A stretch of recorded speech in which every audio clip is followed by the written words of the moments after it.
Is that me? Well, top of the morning to you, everybody. Good to have you here. We're back up on the Twitter feed today. So everybody gather around. The fireside chat has begun all across America. People are getting a ping on their phone and getting a ping on their devices. As Lakey is going live, and they're trying to shut down the computer speakers to where the boss doesn't hear, and they're joining us here this morning. So good morning. Glad to have you starting to join us all across the platforms that we're on.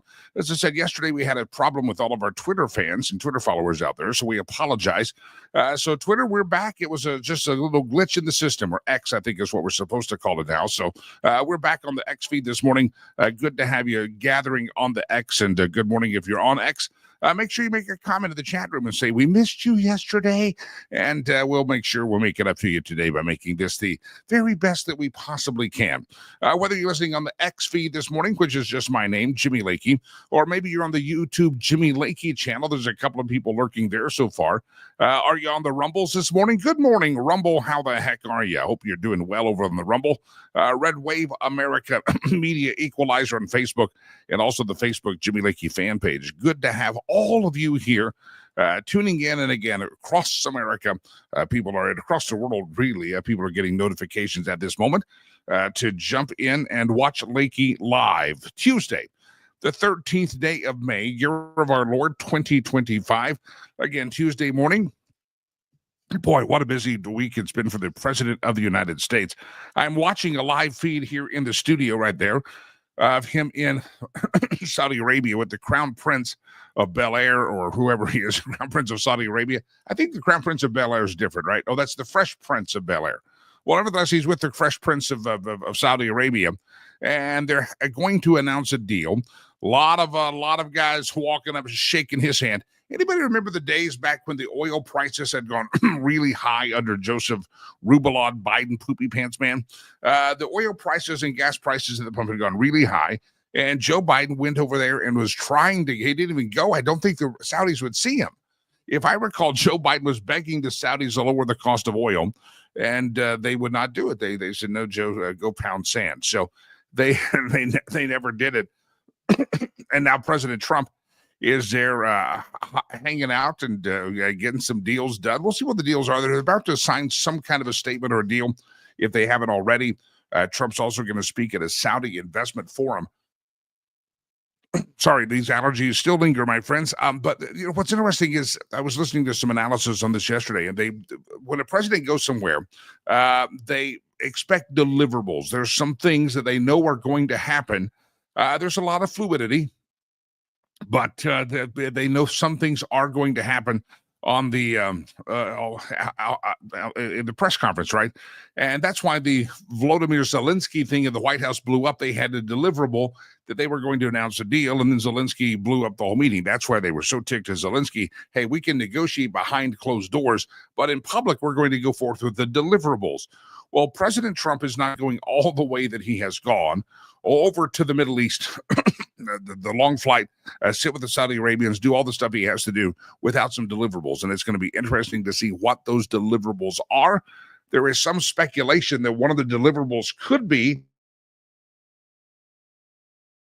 some type of a commitment for Saudi Arabia and some of the other countries over there to be more readily attached to Israel and in defense and standing up against Iran. So there could be some very interesting diplomatic announcements that are forthcoming. Everybody stand by. It's going to be interesting. We've come a long way since we had that sleepy, poopy pants president named Joseph Rubalod Biden shuttling through the sand of the beaches in Delaware, trying to find the place to sit, but he couldn't even carry his own beach chair. And then he laid his flounder beached whale self down on the beach chair with all the cameras without a shirt and just kind of fell asleep for the weekend.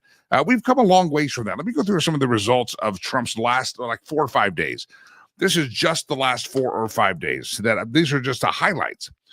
You had a trade deal announced with the UK. Remember that one, the trade deal?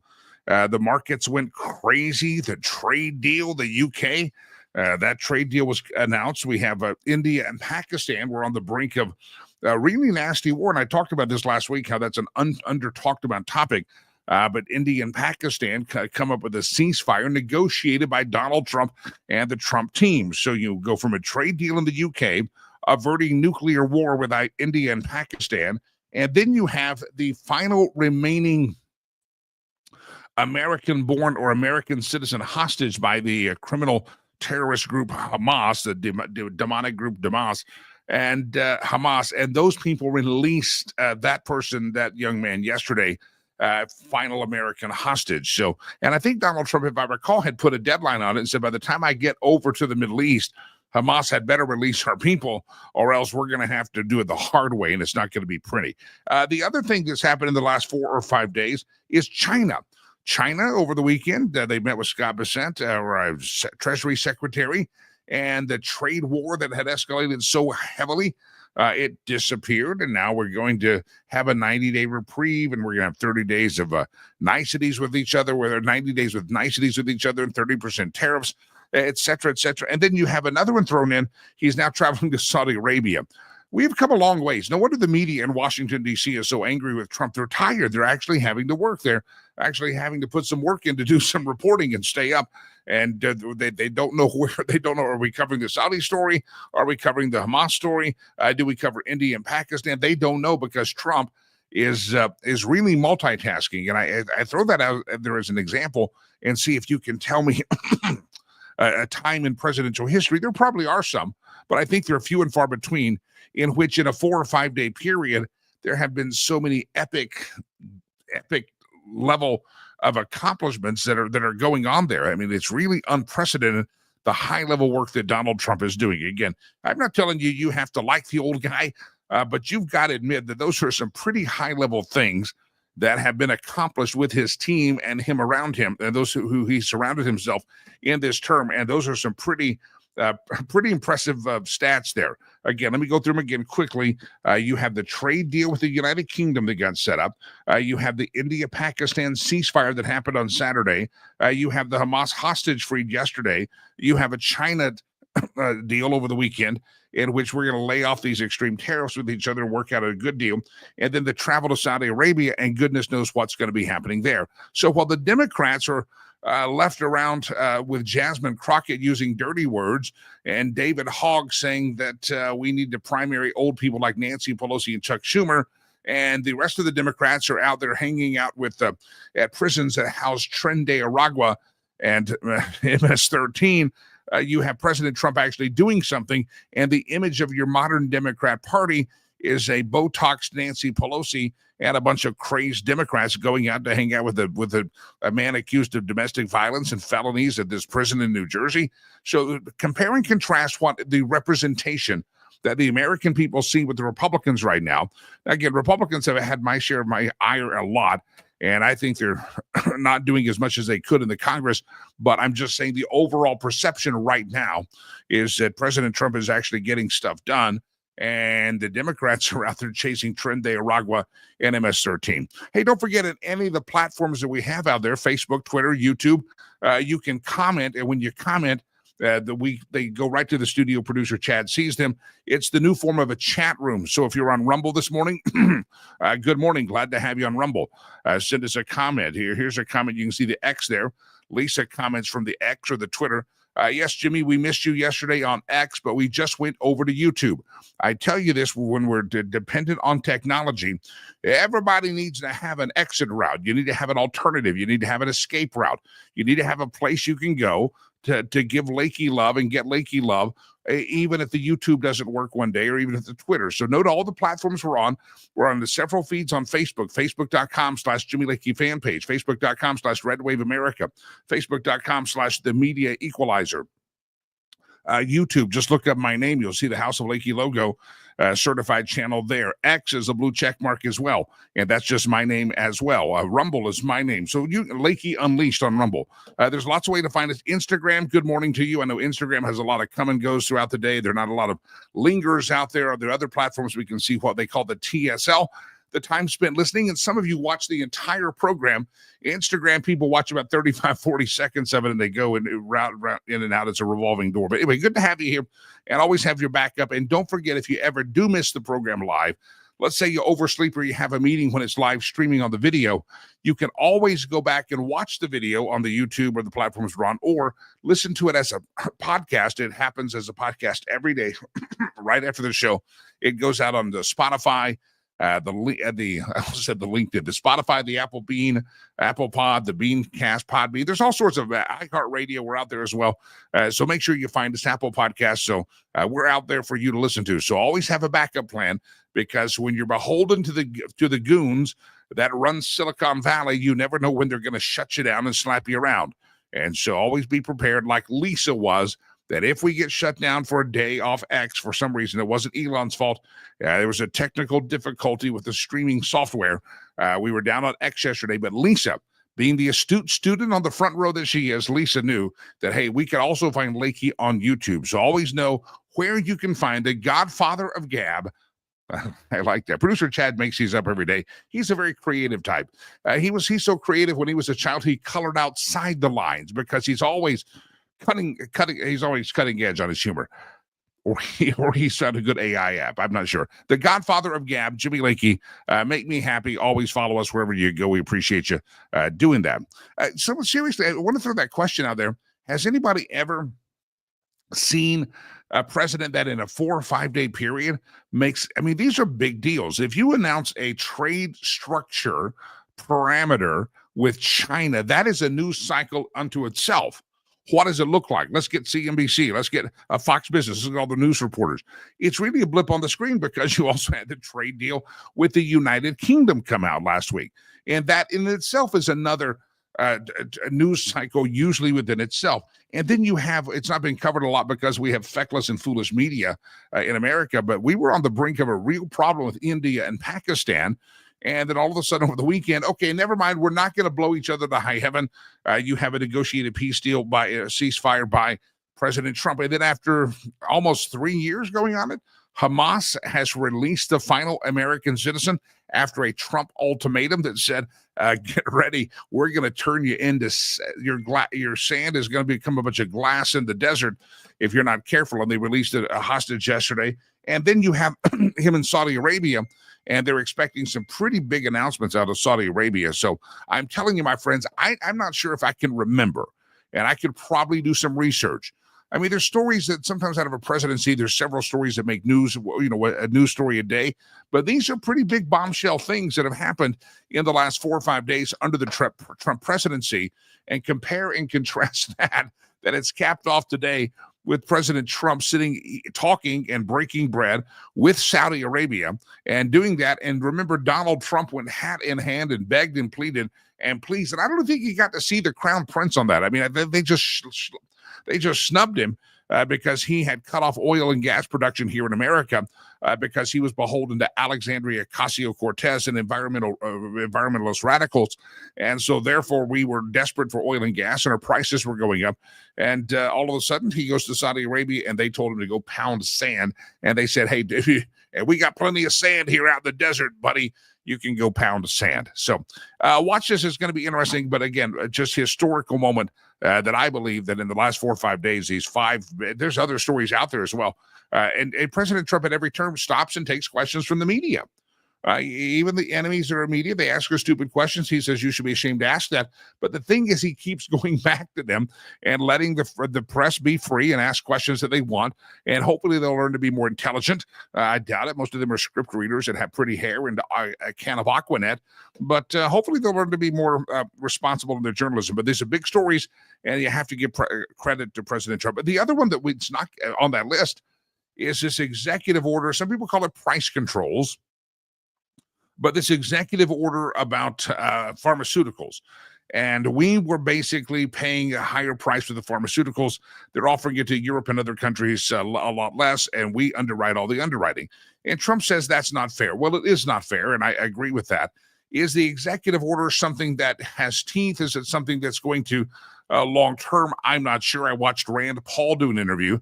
Rand Paul, not a big fan of this executive order because he says the market should do the deal, and we should have a more holistic approach with let's rearrange how we do healthcare and prescription drug benefits, and that would be the market handling it as opposed to the government doing price controls, because price controls lead to shortages.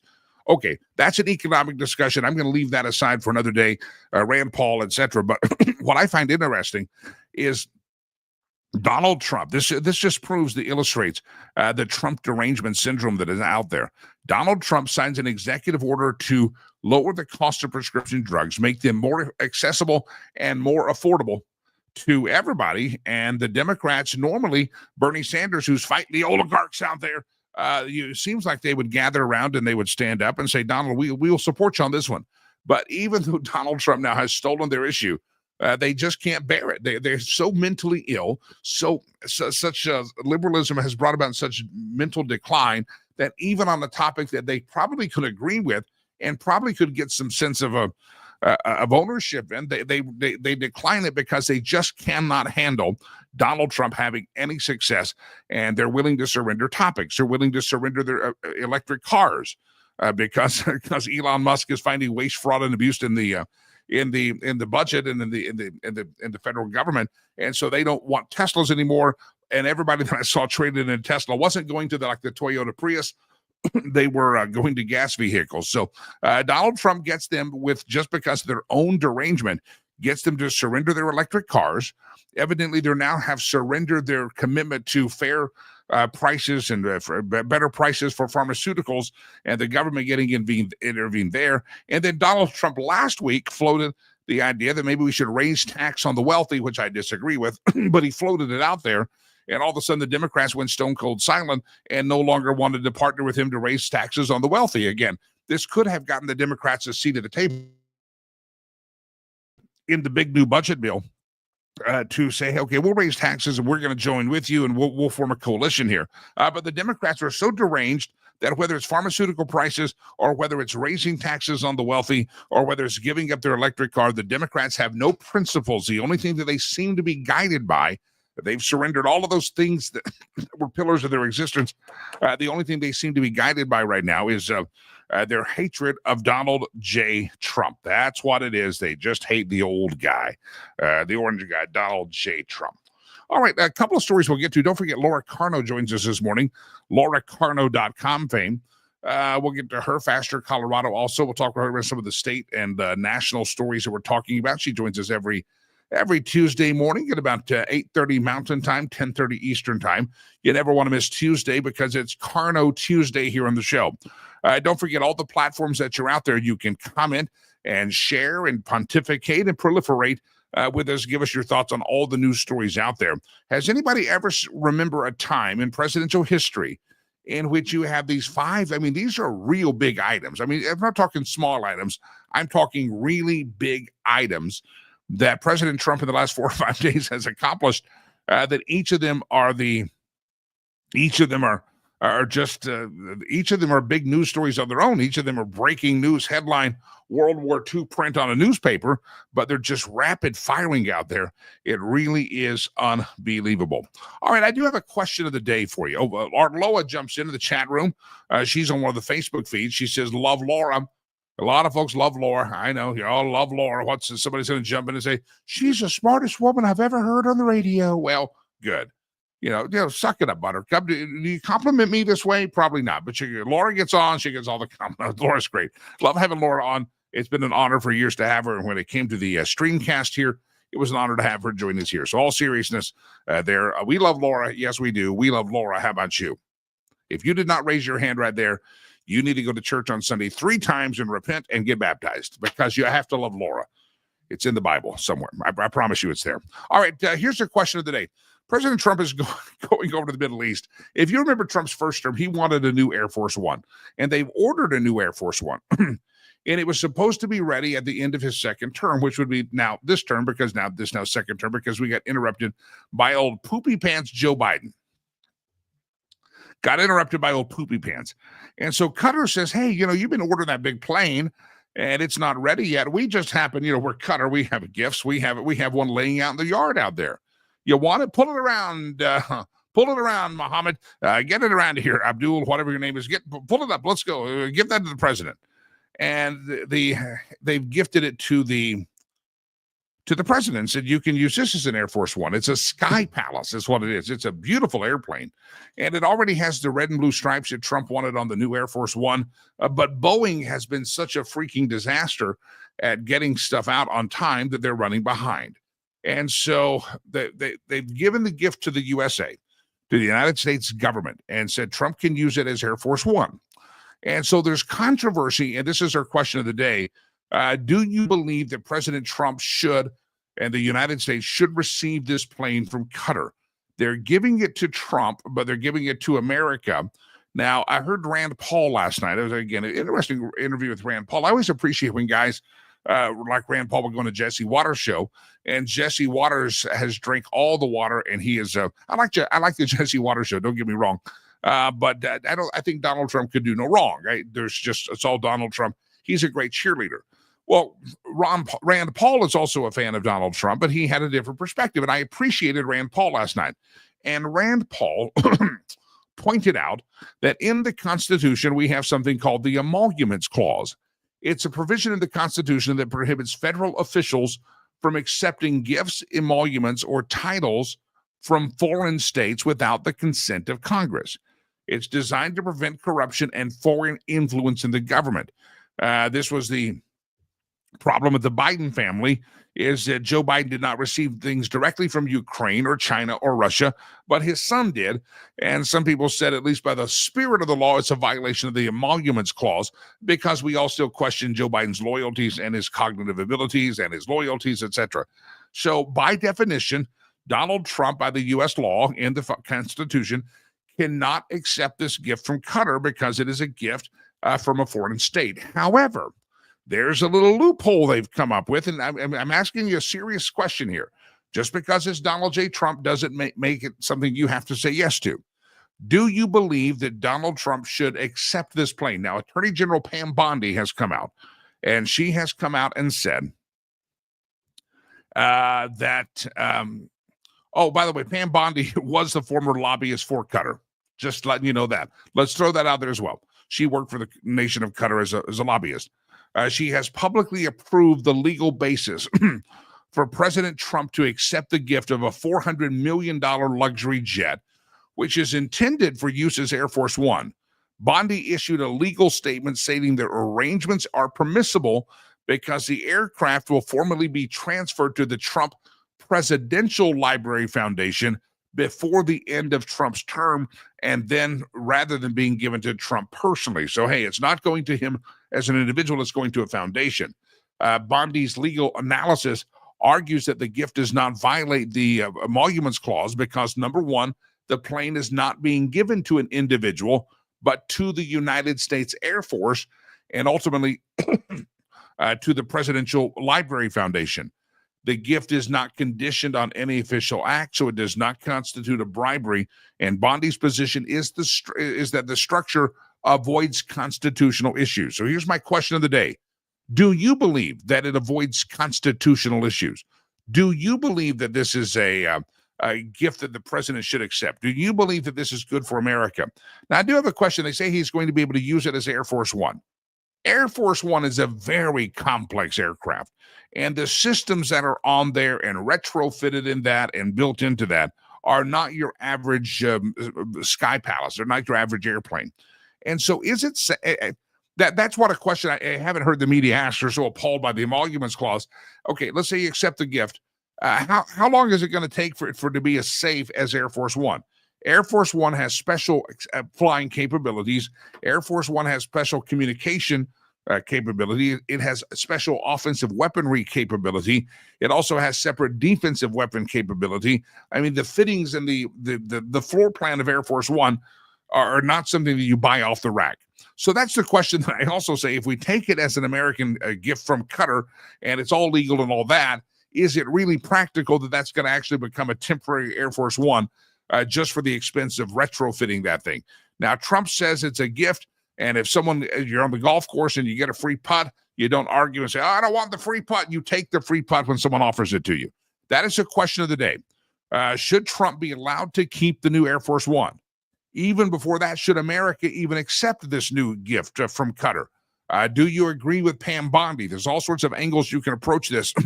It's the question of the day, but there is an emoluments clause. Now, Rand Paul, who I have great respect for, said he doesn't think it should happen. He thinks it's a distraction. He thinks it just gives food for fodder. It's the appearance of evil. It's the appearance of a violation of the emoluments clause, and it gives food for fodder for your political enemy. What say you? Should Trump be allowed to keep the new Air Force One? Pam Bondi says they're going to give it to the government, but they'll transfer it back to the Presidential Foundation later. My question becomes, how are they even going to retrofit this to make this safe for the president to fly in? Rachel says, no, too many perspective problems. So, see, I appreciate that. Rachel jumps in with Rand Paul and says, hey, President Trump, we got no problem with you, but this is a distraction. And this is one of those things that I think you have to always watch with Trump, is that the media, whether it's meant to be a distraction, will always make things a distraction. It becomes like a P.T. Barnum circus going on here. And that's one thing that his chief of staff had said she's going to help him avoid this time, is that the chief of staff is going to help him avoid bringing in people like Omarosa into the White House as a hire. Maybe accepting gifts from Qatar might also be kind of equivalent to hiring Omarosa. Arloa wants to jump in and defend herself and says, oh, we love you too, Jimmy. Yeah, but the first expression of love you gave today, Arloa, was to Laura Carno. I don't blame you. That's the first expression I give right after I love my Lord and Savior, Jesus Christ. And then we say, we love Laura. Arloa says she agrees with Rand Paul. Does anybody not agree with Rand Paul? Again, I like the idea and I like the philosophy. You give you a free punt, they give you a free base, they give you a free point, they give you a free birdie, take it on the golf course. That's all good. But you do have this emoluments clause that might cause problems down the road. And what is a presidential foundation? Listen, I'm trying to raise money this coming Saturday at my casino gala, right? Yeah, we have a $50,000 fundraising goal, and that's a big goal for us for one night of fundraising, $50,000, and we still have some spots available. All that said, can you imagine I have the Presidential Foundation, which is a nonprofit organization, you're going to be gifted a $400 million jet, like a Sky Palace. And I'm sure he'll either fly it and make that Trump Force One, or I don't know what he'll do with it, or sell it and make $400 million or more. I'm telling you, it's amazing. It's always fascinating to me. We're trying to raise $50,000, $25,000, and some charities just attract $400 million gifts. We must be doing something wrong, Delilah. Maybe I should have become the president. That would have been much easier to raise funds on. All right, that's the question of the day. Should President Trump receive the plane? Should he be allowed to keep it after his term? Is this a violation of the emoluments clause? What say you? Let me hear from you. Glad to get your take on this. That's the question of the day.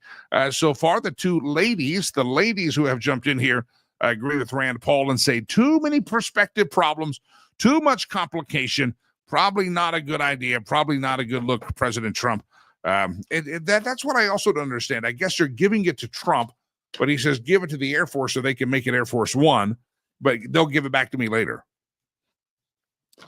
You know, if you just said, no, we're going to give it and it's going to be a gift to America, maybe that's different. But it's that transfer back to his name at the end of this term in 3 years. It's going to be quite interesting. All right, that's the question of the day. Your thoughts on it on all the platforms. Is this a violation of the emoluments clause?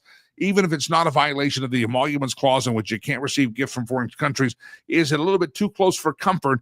Is it just one of those controversies that President Trump has to learn to avoid and not be a part of? So you tell me your thoughts. That is our question of the day.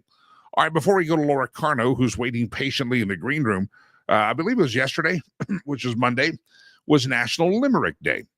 And producer Chad and I were talking prior to the show yesterday, and he says, remind me what a limerick is. And I said, I don't know the actual poetic definition of a limerick, but I do know that it's there once was a man from Nantucket, perhaps the most famous of limericks. And that was going to be yesterday's question of the day. Today's the emoluments clause. Yesterday was going to be name your favorite limericks. State your favorite limerick. And does anybody know the rest of the line of that limerick, except there once was a man from Nantucket, and somewhere there was a line about something that rhymes with Nantucket. So that's all I know. I don't know the whole poem. Well, I yesterday decided I wanted to find a limerick on National Limerick Day. And I apologize I didn't get to share this with you. I know that you're going to be brokenhearted. A limerick. about me. And can I read the limerick about me? It may be sacrilege. It may be like going on tour as a concert artist and wearing your own tour shirt. You don't do that. You're not supposed to do that if you're, if I'm not doing a concert of my own, I don't wear my own concert shirt. You wear someone else's, but you pictures, right? It's just not. It's bad form. All right, here we go. The limerick about Lakey. Can anybody write better ones to this? Give us your favorite limerick out there. There once was a man named Lakey, whose heart for the world was not shaky.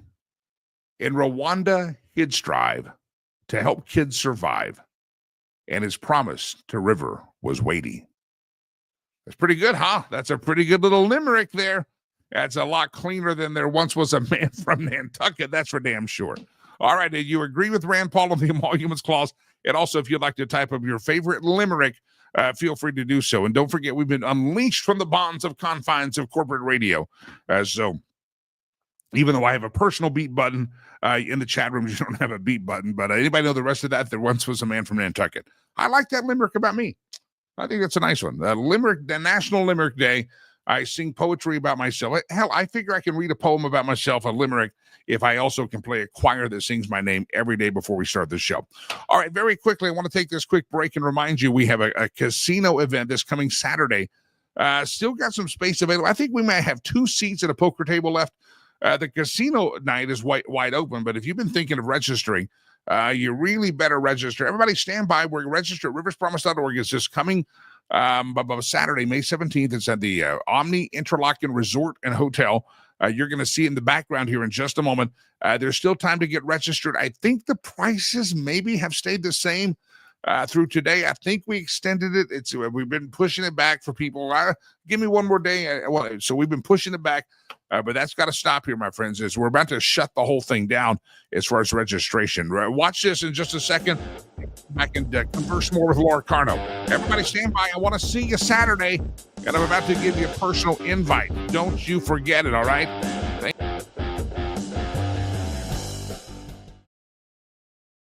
Behind me is the Omni Interlaken Resort and Hotel in Broomfield, Colorado. And right here on May the 17th in the building right there in the hotel here, it's our annual casino gala for Rivers Promise. Want you to register. Frank Sinatra's going to be here. Well, it's Derek Abelsizer, but close enough. He looks like Frank Sinatra, sounds like Frank. Cash bar, food's going to be everywhere. It's going to be a fantastic night. Casino games and a poker tournament. riverspromise.org. Get registered. It's May the 17th. May the 17th. It's one of our biggest fundraisers of the year. We want you here. May 17th. riverspromise.org. Sign up. All right, here I am. I'm back again, my friends, lurking in the shadows, and there I am. Remember that cold, rainy day we had last week in Colorado? That was it. Now we've been around the 80s. By the way, the weather's going to be perfect down there. It's going to be absolutely perfect on that night. And there's still space available. And if you haven't registered, you better get registered. I mean, it is very likely. Pardon me. Radio had a cough button. Here I don't have a cough button. It is very likely that that thing will be, at least the poker portion of it, the poker tournament side will be closed down by the end of the day. So you better get in there if you've been thinking about it. By the way, if there's, and I don't know if we still have this up there, I'll check and see. There's still time if you would like to do this. This best way to do an event like this is buy a table. 8 seats at a table. Everybody gets the food, and there's a cash bar available for everybody. The entertainment's there, the casino games, the silent auction's going to be good. Buy a whole table and then invite your friends to come join you. And then if you can afford the whole table, maybe it's your company. Still time. Hey, what are you doing this Saturday? Let's go to dinner. We're going to dinner in Broomfield, blah, blah. You do the whole thing. Entertainment. You provide the whole thing. I know it's kind of late notice for some of you, but some of you have been thinking about it. You feel that tug in your heart. Man, we should go to that. That sounds like a lot of fun. The answer is yes. Yes, Lord, it is. The answer is yes. You should go to that. And I'd love to meet you. I'll be there. Producer Chad will be there. And even my son River will be there. The namesake for Rivers Promises in town from the university. And he's going to be the event playing the casino night games with all of us. It's going to be a fun night this Saturday. riverspromise.org. You'd love to get you registered. Again, time is ticking. If you want to play, especially if you want to play the poker tournament, good Lord in heaven, you're running real short on time here. Running real short on time. All right, let me bring you to the program. Laura Carno, lauracarno.com fame, fastercolorado.org. Laura Carno, good morning. How are you? Hello, I'm very well. How are you doing? I'm very good. How'd you like that limerick I came up with? I like it. And while I was waiting, I asked my favorite AI to write a limerick about me. Oh, well, pray tell, what is our Carno lyric? A limerick. Okay, you ready? I'm There ready. once was a Laura so spry, teaching teachers to aim with keen eye. Her tomatoes, they'd thrive in a garden alive, blending sharp shots with a harvest's sweet high. So your AI, you're the only person that has an AI or a limerick that has to do with your skilled use of weapons and your growth of tomatoes. It was hard to say though. There was just A lot of words there. a lot of You need words. to But go back yeah, and the cats involved. We don't have the cats involved anywhere in the limerick. oh, I should have put cats in there. Yeah, I've got to confess, AI is what wrote my limerick as well. I can, yes. If you have to come up with something like that, Yeah. AI is, yeah. Yeah, I'm a big I'd fan. like an endorsement deal because I don't Google things anymore. I perplexity things. I'm on perplexity. That's my perplexity is Okay. my AI of choice, and I don't Google it. I perplexity it. So it's And kind of fun. I grok it. I use Twitter's AI, which is grok. I probably should try Grok more. One of my buddies uses perplexity, and he sends me links all day because we're in a business project together, and all day long we do research back and forth, and all we do are send perplexity links back and forth to each other. We don't say hi. We don't ask how you're doing. We don't check how your cavities, how your hemorrhoids, nothing like that. We just send perplexity links back to each other. I think we're still alive. You know what? I'm with you. I don't Google anymore or DuckDuckGo anymore because I have to go find the different links and then put all the information together. But AI, it just saves me a bunch of time on a bunch of things. So including writing a quick limerick for you. Writing a limerick. It's so nice that we can do that. Next time we're going to have poetry every week. It'll be our cultural segment of the show. Oliver just put up in the Facebook feed. I don't know if producer Chad. Oliver looks like he's elderly. He says Laura is hot. Hello, Oliver. Good morning. Oliver. I see a small photo there. You and your wife look like you've been married a while. You better watch out because you could be unmarried real quick if you keep up that kind of smack talk. Oliver out there flirting with Laura. Adorable. Yeah. All right. Laura Carter, my guest. Laura, let's dive into a couple of topics. Let me ask you your opinion. This question of the day, this emoluments clause. Rand Paul says, don't take the plane. It's too distracting. Pam Bondi, the attorney general, who used to be a lobbyist for Qatar, says, no, he can do it. We're going to transfer to the Air Force, and the end of the term, we'll put it to his foundation. And since it's not going to him personally, it's not going to Donald Trump. Your thoughts on the jumbo jet Sky Palace from Qatar? Yeah, so a couple of things. First of all, I'm a no. I don't like it at all. I'm with Rand Paul on this one. And here's a couple of ways to look at it. Number one, Qatar is big financial sponsors of terrorism. There's some quotes out there where they say, yeah, we don't like terrorist activity. We don't like terrorists, but Hamas and Hezbollah, they're really not terrorists. Well, yeah, they are. And they financially support these terrible organizations that kill people. And so I'm a big no on that. But even if you could get past the where the money's coming from and it's a financial benefit and all that, I would ask, especially people who support the president, which probably most of your listeners do, I always like to put the shoe on the other foot. What if your political opponent was doing this? If this was Joe Biden or Hunter Biden taking a very expensive gift from a country like Qatar or any country, wouldn't we be suspect? Wouldn't we have concerns? There are a lot of negotiations going on between the United States and various countries in the Middle East. If you have just received a big gift, does that make you warmer to one person's side of a negotiation or not? And I think these things, Jimmy, should be just decided on principle and what is constitutional and what is in the best interest of the United States. And so I am a big fat no on this. Yeah, it's one of those things that at the very least, it seems to be a distraction, and appreciate the fact that it exposes it. Boeing. cough buttons and allergies. I hate television is different. You can't have a cough button or other cameras. Hey, take a picture of the light here for a second.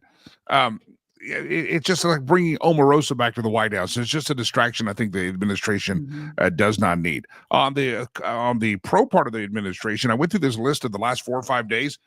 I don't know if you've heard of these. These are big deals that have happened. The trade deal with the UK, the peace deal between India and Pakistan, ceasefire, freeing of that last Hamas American hostage, the trade war cease with China, and the travel to Saudi Arabia. These is a pretty big 4 or 5 days when we've had a president the last few years that couldn't close a border and barely could get his beach chair open on the beach in Delaware. Yeah, you're right, and I think things like you mentioned the Omarosa of the past, or this plane, or what have you. Those are things that distract from good work that's being done, and when we are looking at the political realities of we have a midterm to win, and if the Republicans don't win the midterms, and don't have majorities in both chambers of Congress, nothing will happen with the president's agenda, and it will be nonstop impeachment hearings. Yeah, we can't do that. So the economy needs to be good. All of these policies need to continue to be good, and we can't have distractions like taking an expensive gift from people who kill our allies. There's a story out this morning. The new numbers for consumer price index have come out. Inflation, it's cooled off, and it's the best inflation numbers we've had since 2021. But unfortunately, if you start taking jets and things like that, that number is going to get pushed down. But it's good news for America that the inflation's coming down as low as it's been since 2021. But don't distract yourself. Don't step on your own message, Trump White House, please. That's we're saying you got some things to talk about that are good, but don't get in the way of yourself. That's what Laura and I advise. Yes, and I'm sure that the Trump administration is tuned in to our very why wouldn't they be our very important conversation every Tuesday to get their talking points and their steps forward. I'm sure that's happening. Yeah, I'm sure it happens all the time. Thank you, Laura. I appreciate you. No, let's do this. Joe Biden. Since you and I met last week, old poopy pants Joe Biden stumbled out and slurred his way out to the set of The View. And he tried his best, but his best wasn't good enough. Jill Biden had to go there. Evidently, behind the scenes, the ladies on The View were horrified by what they saw, even though they politely clapped in the crowd. Woo, we love Joe. The Democrats are now saying, Joe, you just need to go away.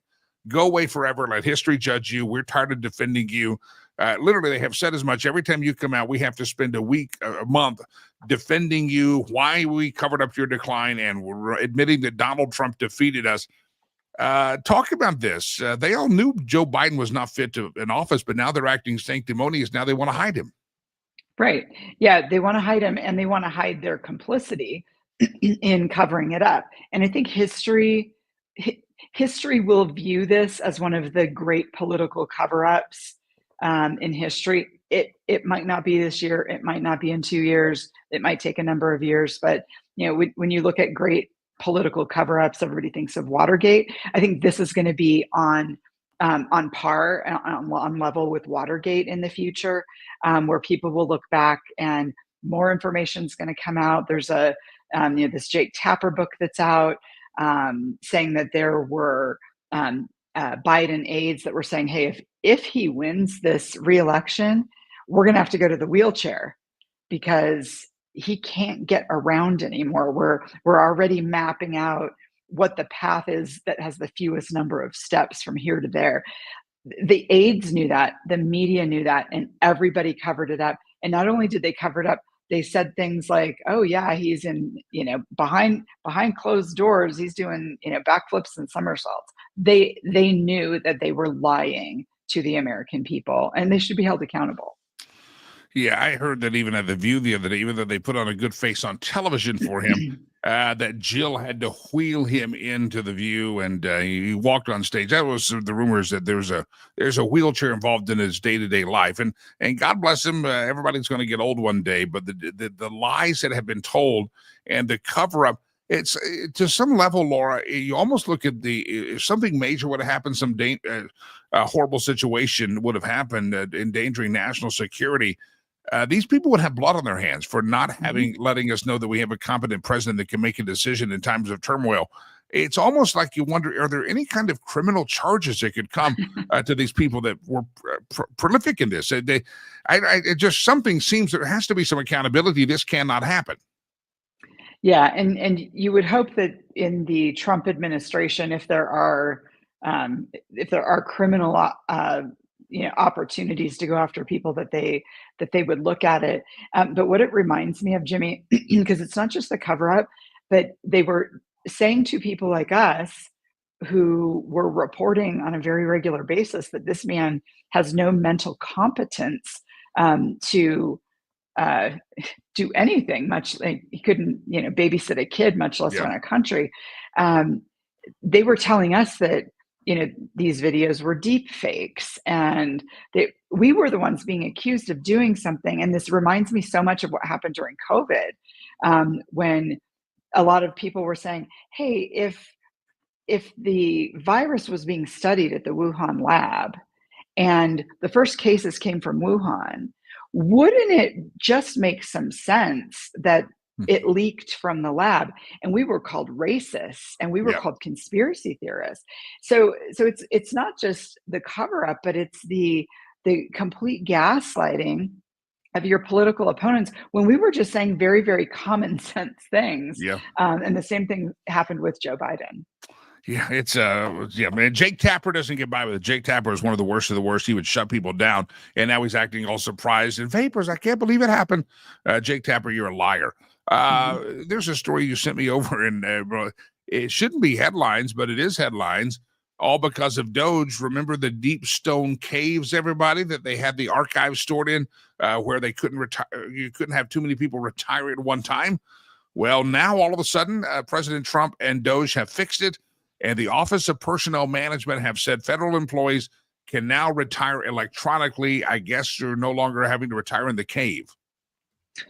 Right. And so in the early days of Doge, when Elon Musk and his team were saying, okay, we're going to offer these early retirements, the federal department that handles all of that was saying, well, we can only retire X number of people a month because we've got to send the request in triplicate down to the salt mines in Pennsylvania to go pull the paper files and bring them back up and do whatever we need to do with them. And normal humans in 2025 were looking at that like, what are you talking about? Because we all conduct all of our business, if not on our computer, on our phone.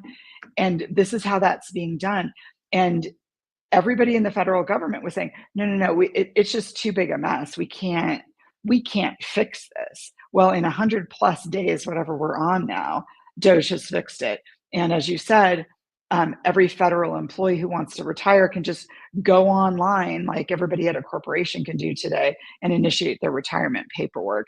And so for those that said, Doge isn't working, Doge is doing terrible things, Doge can't fix big, complex problems, I offer you Exhibit A, the salt mines. The salt mines.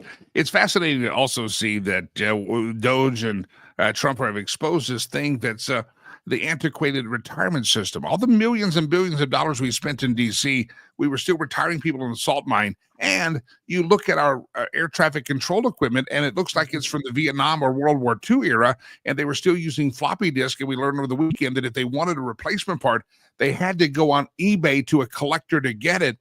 What the heck have we been spending all this money in Washington, D.C. for? I guess circumcisions in Mozambique. It seems like there were some more important things we should have invested money in. Right. And you and I think I'm older than you by a number of years, but remember Pong? Yes, you are. Kids? Remember Pong? Yeah. That game where it was like beep, beep, yeah. and you were hitting the ping pong ball back and forth. For our younger listeners, it was a really rudimentary video game. The computers in the air traffic control rooms look worse than that. Mm-hmm. And for something that the health and safety of our people, the lives of American people. For somebody, and by the way, they're blaming it on the Biden administration. This has been going on for multiple administrations, going back to, like you said, probably the 50s. Who looked at that and didn't say, this is mission critical. This is a matter of life and death. We have to get this stuff fixed. Pete Buttigieg evidently knew it was a problem, but they wanted to spend the money in the air traffic control on diversity, equity, and inclusion, not in upgrading the infrastructure. All right, Laura, real quick, we're gone a little overtime, kept you longer than your salary. Put her into double time. Add some double time onto this thing. Excellent. It's Christmas money for her. Christmas in May. You sent me a story about rules that should never have been rules. It's the regulatory state, and Donald Trump is trying to get rid of some of these stupid-ass rules we've had in America. Besides being completely unconstitutional, these regulatory agencies that have, over the years, limited the amount of water that can come out of our shower heads, that can be in our toilet tanks, trying to get rid of gas stoves in our houses, which, as somebody who cooks a lot, come and take it. This is why the Second Amendment exists. If you're going to come and try and take my gas stove, but the Trump administration has said this is not the job of government. It is not the proper role of government. Chris Wright, Energy Secretary from Colorado, said absolutely not. We're getting rid of all of these, and rules that never should have been rules to have to be undone. But this is one of those pieces of great news that we shouldn't have overshadowed by any discussion of planes. I hope that we get these types of things codified in some way to control the bureaucratic state, and we'll see. Congress has been slow to codify even the spending cuts right now. So right now our problem is not Donald Trump, it's the Republican-controlled House and Senate. But they need to understand that all these great moves are going to go away if they don't put them into the rule of law, because somebody else is just going to put the regulations back on. And speaking of chaos and uncertainty, they think tariffs bring about chaos and uncertainty. Democrat regulations bring about chaos and uncertainty, and they're going to harm us all. Laura Carno, it's a pleasure. I'm glad I got you to write a limerick. I hope you will share that with the world today, the greatness of Laura Carno. Well, I think I'm going to tweak it with some crazy cat lady talk. I think that would probably be appropriate. I mean, I didn't want to throw that out there just too harshly, but yeah, you probably should. Don't forget the cats. That's all I can say. I won't forget them. How's the tomato harvest? Well, it's not harvest season yet. We're still growing transplants for our sale. On the transplants. Yeah. All right, fastercolorado.org. Give Laura some cashola. If you want to give her a jumbo jet, a Sky Palace that she can trade in from Qatar, 404. Listen, Laura, you and I run charity organizations. We're happy if you get a $5,000, $10,000, $20,000 fundraising day or month. And hell, if you have a presidential foundation, you get a $400 million airplane gifted to you. That's crazy. Apparently, accessing Jimmy Lakey and Laura Carno is not as important as the president somehow. Evidently, if they only knew, Laura. If they only knew. Yes. Laura Carno, fastercolorado.org, fastercolorado.org. Good to have you here. All right, one more time, I want to remind you about our casino gala this coming Saturday night. Producer Chad and I are going to be there, and we're going to it's going to be an exciting time. My son Rivers promised, a charity organization behind me. He's going to be there. It's going to be a fantastic time. There's live entertainment. Now, somebody said, I don't like casino days. I don't like casinos and gambling. This is all for fun. There's no money on the table. There's no money changing hands. You buy a ticket, and it's kind of entertainment for the night. You get some vouchers, and you go table to table. If you ever go to Vegas and want to play craps, but you're intimidated, this is a great chance to learn how to play. Because the instructors or the dealers are going to show you. It's going to be fantastic. They'll show you, hey, put it here, and here's what's going to happen. And all the excitement of the craps table is going to be there. Also, a couple of hours performance. This is not going to be a short performance, long performance by probably the best Frank Sinatra performer you have ever seen in your life. He's phenomenal. I first became familiar with Derek Evilsizer back when he performed at the Del Frisco Steakhouse in Denver before they shut down. They had a cigar room, and every week he would show up there and do Sinatra music in the cigar room while at a steak. It was one of my favorite destinations in Denver. They shut that down. Tillman Fertitta bought the Del Friscos. The Landry's chain bought all the Del Friscos, and they shut down the smoking room. So Tillman bite me. But nevertheless, because of that, there's no smoking room, so I haven't been to Del Frisco since in Denver. It's a long ways for me, but I would go just for the Sinatra night. It's Derek Evilsizer. He's the performer. I think he's the best in the country. And in being the best in the country, you've got to come to see him. A couple of hour performance of Sinatra. Rat Pack, that's going to be great. There is a poker tournament there, but it's almost sold out if you want to do the poker. But just come for the casino night. I mean, the casino, you can play blackjack for fun. There's going to be drawings throughout the night. You'll get tickets when you get there. We're going to draw things.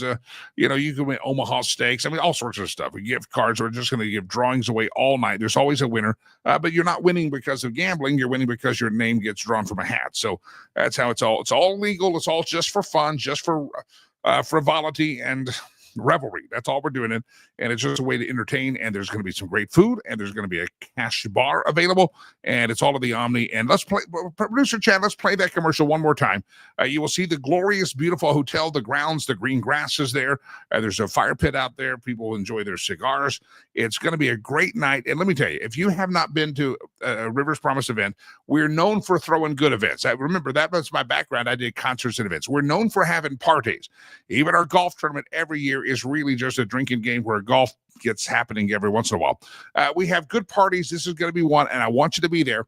And here's my challenge. Watch this. If you can register now, riverspromise.org. It's this Saturday. If you cannot register, you cannot be there. Would you contemplate this? Make a donation at least equivalent to what the cost of a ticket would be, if possible. If you can afford that, what the cost of a ticket would be, at least donate that much. Every $30 you donate is going to feed a child for 2 meals a day for a month.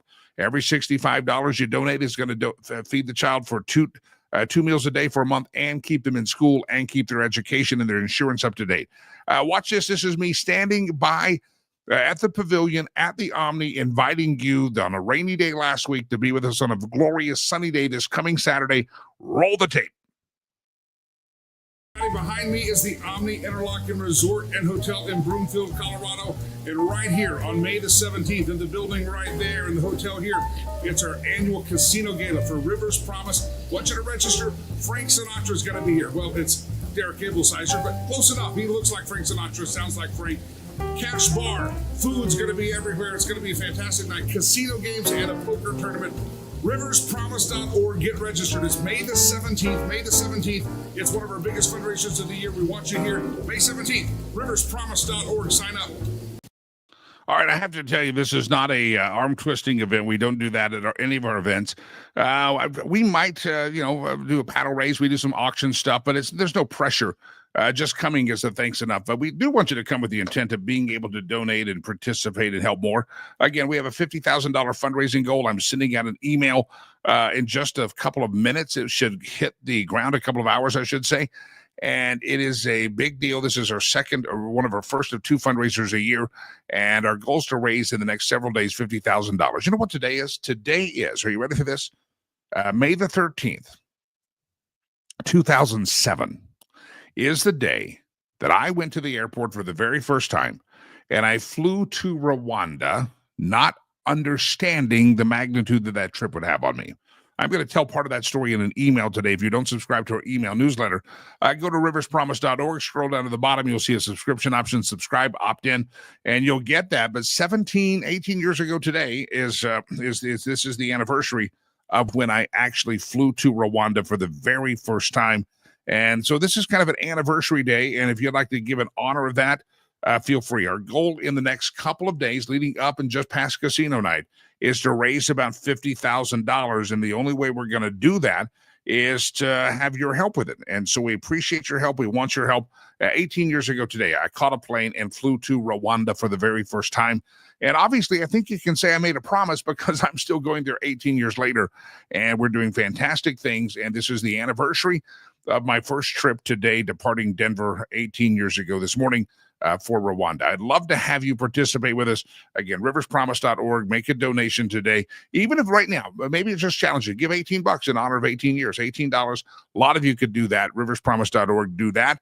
That'll count towards the $50,000 goal. If you could do $180 or $1,800 in honor of 18 years, feel free to do that. I'll send an email about that earlier, but later on. But I want you to know 18 years ago today is when it all kind of started. And I flew to Rwanda, and the rest, as they say, is history. All right, Laura Carno, we talked about National Limerick Day was yesterday. Laura just sent over her updated limerick.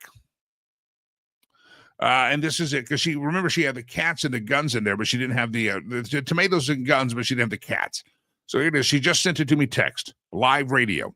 There once was a Laura so grand, training teachers with firearms in hand. Her tomatoes grew fine, while her old cats divine, dubbed crazy, she ruled cat lady land. That is so apropos for Laura right there. That is just very, very apropos. So, Laura, you have been commemorated in Limerick this morning, and for that we say you're welcome. Also, I'll just read one more time the Limerick for Lakey, because it goes back to the fundraising. It's national. Yesterday was National Limerick Day, but this is the Limerick that I have for myself. There once was a man named Lakey, whose heart for the world was not shaky. In Rwanda, he'd strive to help kids survive, and his promise to river was weighty. I like that. That's a good limerick. All right, it's a National Limerick Day was yesterday, but share your greatest limerick. Feel free to do so. All right, a lot of stories we didn't get to. We're going to do the meme roulette portion of the program. It's been a good show, but we must depart. By the way, tomorrow I want to talk about the Pope's brother, Leo. Brother Leo's, Pope Leo's brother. He watched the conclave and watched the announcement that his brother became Pope on Newsmax. And last night he was doing an interview on Newsmax. So evidently he's a Newsmaxer. He's not a Fox News or a CNN. He's a Newsmaxer. And you Newsmax folks know who you are. No, I like Newsmax. Chris Ruddy started that years ago. I lost touch with him for a while. I used to, when it first started in Newsmax, I was on a station in Denver, and I used to message him. And I should have stayed in touch, because he probably would have given me a job on the television. But now he doesn't give me a job on the television, because I am the redheaded stepchild of talk radio and conservative media. And I understand that. Yeah, we'll talk about that. I think it's just fascinating. The guy's been watching Newsmax to find out what his brother's doing as the Pope and the Pope-elect and all that papal conclave. All right, lots of stories we didn't get to, but that means there's more to come tomorrow. Don't forget this portion of the program, and the whole hour will go up on the Streamcast or the Stream device that you can watch it as a podcast, listen as a podcast, and you do that on Apple Podcast, iHeartRadio, iHeartMedia. You do that on the anywhere you listen to podcasts. Look up Lakey Unleashed, Jimmy Lakey Unleashed, and you will find us here. And we would love to have you always know your backup. Because like yesterday, if the Twitter is down, we want you to know where you can listen to the show. So always know your backup. If you're listening to the podcast version and say, I want to see the stream, I want to see how glorious the production value of this program is, then go to YouTube or go to Rumble, and every day in the feeds you will see, or Twitter or anywhere we're at, you will see that those you can watch the show live if you want to do the video portion. They are saved in the timelines on all the platforms we're on. So whether you watch us live or listen later in the day on a podcast, God bless you. Thanks for being a part of it. Ladies and gentlemen, I hold up the globe, and this is a representation of how we steal memes from around the globe. And we do a little simple introduction like this, and producer Chad brings up the mystery memes. Ready? We steal memes because we're shameless and we're cheap and we're lazy. We don't make our own. Round and round the globe we go, where we steal the memes from no one knows. Ladies and gentlemen, from the Babylon Bee, is this too soon for us in Colorado? Colorado's Rockies are accused of using performance-inhibiting drugs. If you didn't know, the Colorado Rockies lost to the San Diego. They showed the Padres. They used to be the Padres. 21-0. They fired the manager and the bench coach the next day. They fired him. They should fire the owner. That's the real problem with the Colorado Rockies. The Colorado Rockies owner said, the fans here deserve better than that. Well, they've deserved better than that for years, sir, and you have not provided any of the better things that they deserve. Yeah, the performance-inhibiting drugs. Delilah, I think you take some of those when you come to the office, don't you? No, performance-inhibiting yeah. Yeah, there's no, your performance has not been enhanced, I promise. Ladies and gentlemen, round around the globe we go, where we steal the memes from no one knows. Oh, there's Kamala Harris here, stolen from 300 guns of the feed. It's Kamala asking the question, you think Trump will lower the price of alcohol next? I'm asking for a friend. Kamala wanted to know, you think he's going to lower the price of alcohol? I'm asking for a friend. I'm asking for a friend. Officer. I'm not as thunk as you drink I am. Yeah. There's Kamala right there. Round around the globe we go. Where we steal the memes from, no one know. Here's Vatican City after they elected an American Pope. This is from Ryan Fournier. It's St. Peter's Square. There's a Waffle House now. There's a Costco. Oh, right in the middle, there's a Buc-ee's. The Buc-ee, there's fresh brisket on the board. There we go. Yeah, Buc-ee's to Costco. That's now that America has taken over the Popeville. This could be possible. Costco. Round around. That's funny. Round around the globe we go. Where we steal the memes from, no one knows. Oh, it's our old buddy Mike Tyson. He's holding up a box of Theraflu. Looked like a big old box of Theraflu. He must have bought that at the Costco. Theraflu. And here's Mike Tyson holding it up, asking the question, how did Thera get from L.A. to New York? Theraflu. How did Thera get to L.A. to New York?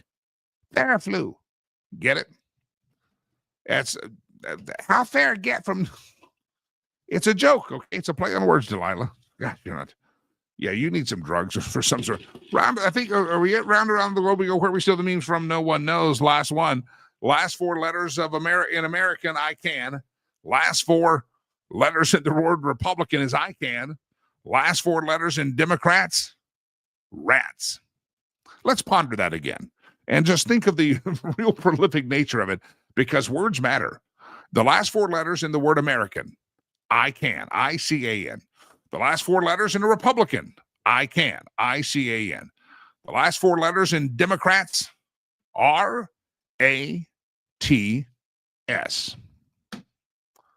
I rest my case. Ladies and gentlemen, that is it. Don't forget, we got a couple of things I want to remind you of.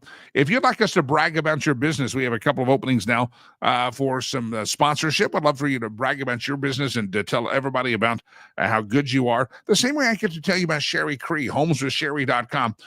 This week, Sherry's going to come on the program.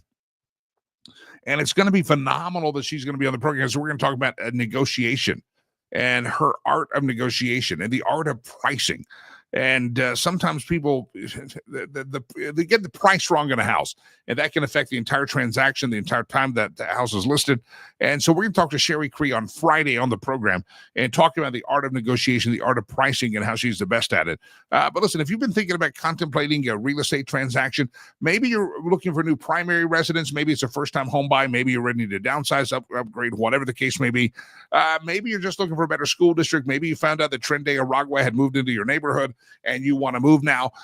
Maybe you want to rent a property. Maybe you need a ranch to take care of an elderly parent. Whatever the case may be, my friends, homeswithsherry.com. She wants to become your realtor for life. Whatever your life situation, whatever your life situation or circumstance has you in, she wants to become that realtor for you. Homeswithsherry.com. Homeswithsherry.com. Check her out. Go to the website. Have a consultation, conversation. And again, talk to her about negotiation, her tactics, her skills, how she does that. Talk to her about how she uses not just her ninja sales techniques, but it's the art of negotiation for her. You hear Donald Trump talk about the art of the deal? Well, Sherry Cree has her own art, and it's the art of negotiation, the art of pricing, and she's going to walk that through that real estate journey with you. Homeswithsherry.com.